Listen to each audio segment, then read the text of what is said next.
Hey everyone, welcome back to the channel where math becomes simple and fun. चलो आज का video start करते हैं। तो आज हम क्या डिस्कशन करने वाले हैं? So today we discussing about permutation of objects when some are identical. Okay, so stick around because we will break it down step by step and make it crystal clear. Okay, तो start करते हैं theorem. देखो theorem ये है the number of permutation of n objects. Okay, where p1 objects are of one kind and p2 objects are also the same kind and pk are the kth kind, मतलब these are the different kind of objects and the rest all are different. So उसका permutation क्या होने वाला है? उसका permutation होने वाला है कि n factorial, so the number of objects factorial by same kind of objects factorial का मल्टीप्लिकेशन। ठीक है, सो इसी थियरम को आज हम प्रूव करने वाले हैं। ठीक है, बेसिकली इसको प्रूव करने के बाद एक मतलब क्या बोलते हैं उसको, ट्रिकी चीज़ मैं बताने वाला हूँ जो इसी थियरम से जुड़ा हुआ है। ठीक है, तो एंड तक बने रहना। तो थ्योरम प्रूफ स्टार्ट करते हैं। जैसे कि मैंने बोला है कि मैंने स्टेप बाय स्टेप डिस्कस करेंगे, तो स्टार्ट विथ फर्स्ट स्टेप। तो तो हमने क्या बताया था कि हम जो प्रूफ करेंगे वो स्टेप बाय स्टेप करेंगे। ठीक है, हर एक चीज़ को बता के करेंगे। तो imagine we have n objects and all of them are different. Okay, you have n number of objects, all are different. So अगर आपके पास n नंबर ऑफ ऑब्जेक्ट है तो इसका अगर हम टोटल नंबर ऑफ परमुटेशन निकाले तो क्या होगा? n factorial, right. अब सपोज करो you have p1 object of same kind.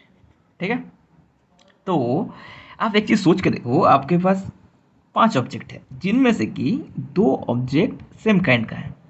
तो हमको अगर total number of unique permutation निकलना है तो हमें क्या करनी पड़ेगी? डिवाइड करनी पड़ेगी किससे? टोटल नंबर ऑफ ऑब्जेक्ट का permutation divided by same object का परमुटेशन। अगर सेम ऑब्जेक्ट विथ मल्टीपल है तो उसका मल्टीप्लिकेशन होगा। कैसे क्या वो बता रहे हैं। ठीक है, तो P1 आपको समझ में आएगा कि same kind of like as 3 red ball, right. अगर 3 रेड बॉल का हम स्वाइप भी करेंगे ना तो हमें उसका कोई अरेंजमेंट का चेंज, कोई विजुअली इफेक्ट नहीं पड़ेगा। ठीक है, सो इसको हम मैथमेटिकली क्या बोलते हैं? We are over counting them. ठीक है, so for fix this over counting what we have to do, we divide the number of ways to arrange the identical items. It means अगर आपके पास P1 सेम काइंड ऑफ है तो इसका arrangement क्या होगा? P1 factorial. Again you have P2 and other same kind of objects है तो इसका अरेंजमेंट क्या होने वाला है? P2 का factorial. And so on you have Pk kth item that are kth same kind of objects, तो उसका नंबर ऑफ अरेंजमेंट क्या होने वाला है? Pk का factorial. So from and the other are the different, so the different are not taken. ठीक है, सिर्फ जो आइडेंटिकल है वही हम अगर निकालने वाले हैं तो जो सेम काइंड है उसको डिवाइड करके निकाल देने से ही हमको वो थ्योरम मिल जाएगा। That is n factorial by p1 factorial into p2 factorial dot dot dot dot pk factorial. This is the theorem. आपको समझ में आना चाहिए, ठीक है, जैसे कि मैंने बताया आपको समझ में आना चाहिए। पर अगर फिर भी समझ में नहीं आया उसके लिए एक एग्जाम्पल कहने वाले, ठीक है। Suppose you have a word like balloons, BALLOON, right. अगर इस वर्ड में आप देखोगे तो एल जो है ट्वाइस में है, वो जो है ट्वाइस में है। अगर आप पकड़ लो ये पूरा को एन में, N number of object, and L को अगर आप एज्यूम कर लो कि P1 एंड O को एज्यूम कर लोगे P2, that's it.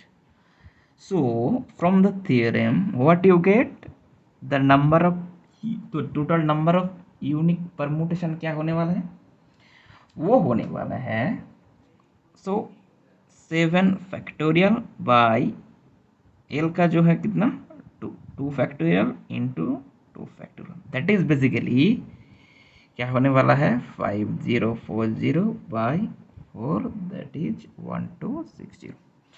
This is the number of arrangements और total number of permutation, unique permutation you can say this, ठीक है। So that is for today's proof. Now you know how to handle the permutation with repeated items, right?